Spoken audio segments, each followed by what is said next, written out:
It's Wednesday, January 5th, 2011. I'm Kevin McShann, and this is the McShann Sports Beat Report.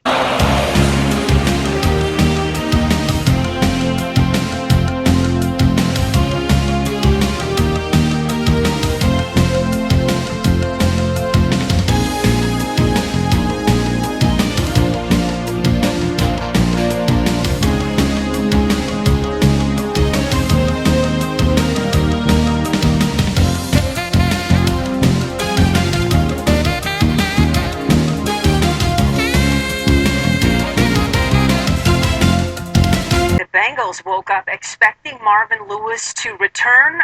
What's the latest in Cincinnati? He's having a press conference at 4:30 Eastern that's going to announce that he is staying and signing a contract extension. And apparently they've worked out a lot of the problems, maybe not all of the problems that Marvin wanted to do. They've had an offer on the table for him the last couple of years, but he wanted a little bit more control of his coaching staff. He wanted more control of personnel matters and also to a practice bubble. And it looks like he got some of the compromises, and so he's staying on as the coach of the Cincinnati Bengals. Continuity can act as a great source of strength, particularly during great times of adversity. For the Cincinnati Bengals, their 2010 season can best be described as forgettable. A 4-12 record and a clear lack of dedication, commitment, passion, and desire from a Bengals team that entered the year with playoff aspirations wasn't enough for team owner and president Mike Brown to show head coach Marvin Lewis the door. The two men agreed to stay the course on Tuesday when they mutually came to terms on a 2-year contract extension to keep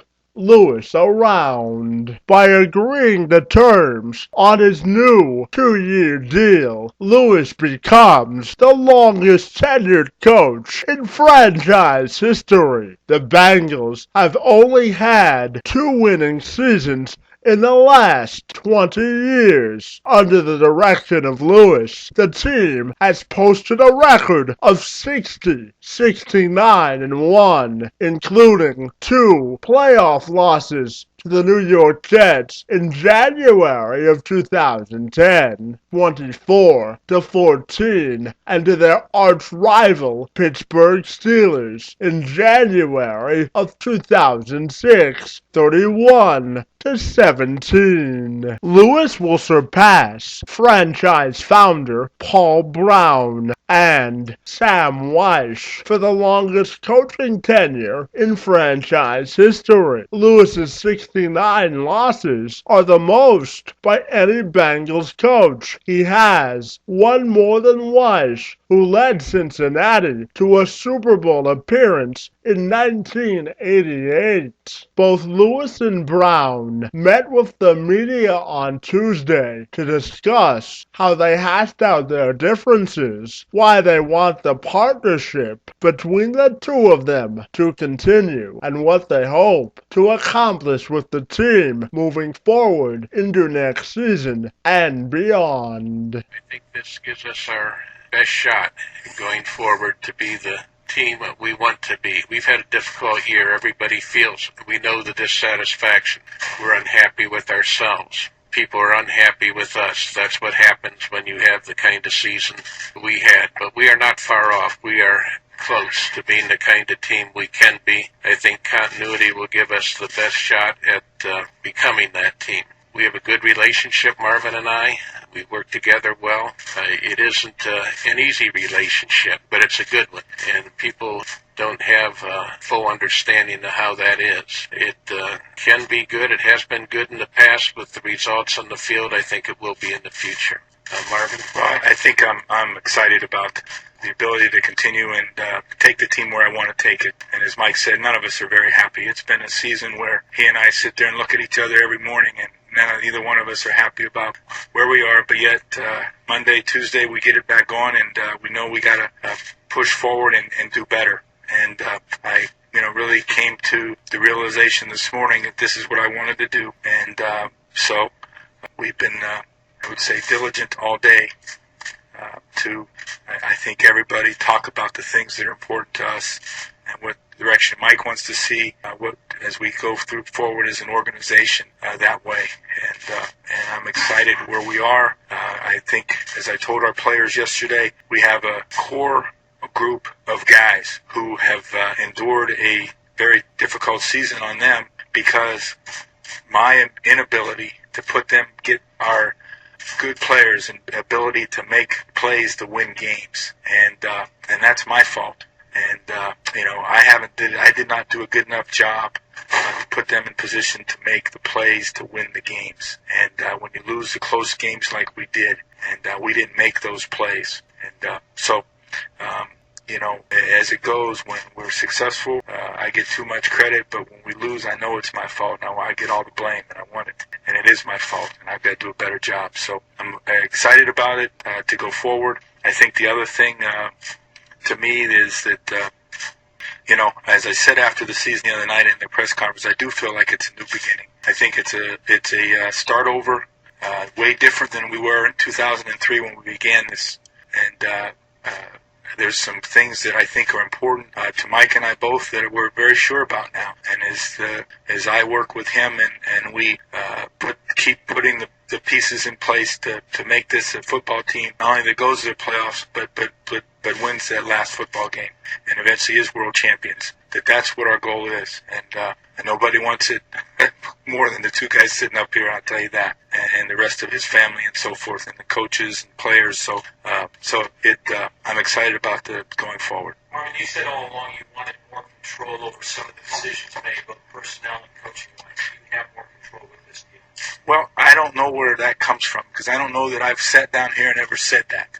And, people keep kind of putting that out there. I have a lot of input in our personnel. And it's my job, as I said many times, it's Mike's ultimate say-so. He is the owner, he's the general manager, and it's my job to when we disagree, to try and explain, show him why this is the way I think. And as he will tell you, most times he sides with me. But it's my job to educate him on why this is the way I see it. And that's what I know. I understand that. And I actually, relish that opportunity. And as I said many times, it's kind of one-stop shopping. There is no middleman I have to go through. He and I talk about it, discuss it each and every morning or afternoon or whenever it occurs. And so that's the way it is. Following his press conference, Lewis joined NFL Network's Solomon Wilcox to discuss why he ultimately decided to return to Cincinnati and some of the changes Bengals fans can expect with this new agreement in place. Thanks, Randy. And Marvin, rumors of your demise were greatly exaggerated. Many have reported that you would not be coming back after the Baltimore Ravens game. From then until now, what were the turn of events that really caused things to change in your favor? Well, I don't know that anything kind of changed in my favor. I think rumors were just that, and I think they were kind of unfounded. But I do think as Monday morning came and I was able to have a productive meeting with Mike and the rest of the organization, the management that matters with it, and I was able to. We were able to discuss kind of openly my views and my points. They had said that they would like to get this thing extended, and so we were able to talk, kind of openly about where we were with things. The football team of this year going forward, and my thoughts and their thoughts, and then I kind of asked just an opportunity to go home and kind of reflect on it. And we met again this morning, and again this afternoon, and again later, and until we decided that I was prepared to move forward and settle on things. In what way will the new agreement reflect change, whether it be in personnel, players, coaching staff, indoor facilities? Give us an idea of what we could expect moving forward. Well, there's been a lot of speculation to all these different things you mentioned that unfortunately you have, and it's probably my fault more than anybody's, but you say something in passing and everybody takes that as the deal breaker or deal maker. And I think it's a little bit more in depth than that. And all these things you discussed are things that I think as an organization we're aware of. And as we move forward, things that'll occur. I think that the next thing is, I think for every for us, particularly, and all teams, is the extension of the CBA, and when will we be back to work with the players, and how will all that work, and moving forward. So, but right now, that's kind of really all I'm prepared to talk about. We've got to. I have not had an opportunity to sit down and talk with our coaches and meet with them individually, and that's something that I need to sit down and do now that I'm in place. In what way does your relationship that you have with Mike Brown help this deal to get done? In what ways are you guys more unified philosophically as you move forward? Well, I think probably the biggest thing is it's it's important to Mike and I both that we find a way to get our young players out there and going quicker. And I would say if there's one thing that he would like to say ask of me, it would be that. And I understand that. And I think it's important. I think we done a fine job in drafting these guys, bringing these guys here, and to try to get them up and running and into our offense, defense, and so forth a little quicker. It goes without saying that both Mike Brown and Marvin Lewis have quite a bit invested into this partnership, and the decision to stay the course comes as no surprise.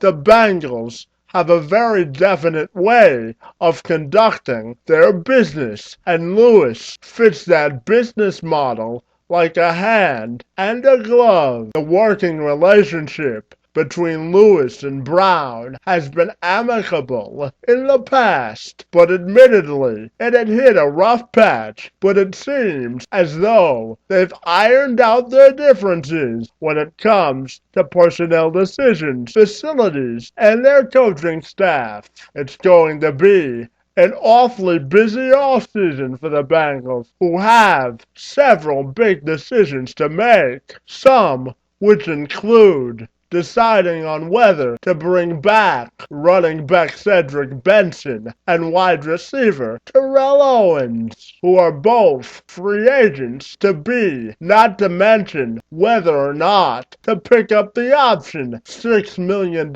worth on Chad Ochocinco, the franchise's top receiver in their history. Some franchise-changing decisions must be made in the Queen City, but Brown can now check off one major decision off his to-do list, because the business at hand of getting Marvin Lewis to agree to return to the sidelines in Cincinnati can now be put to bed. Kevin McShann, Sports Beat, reports.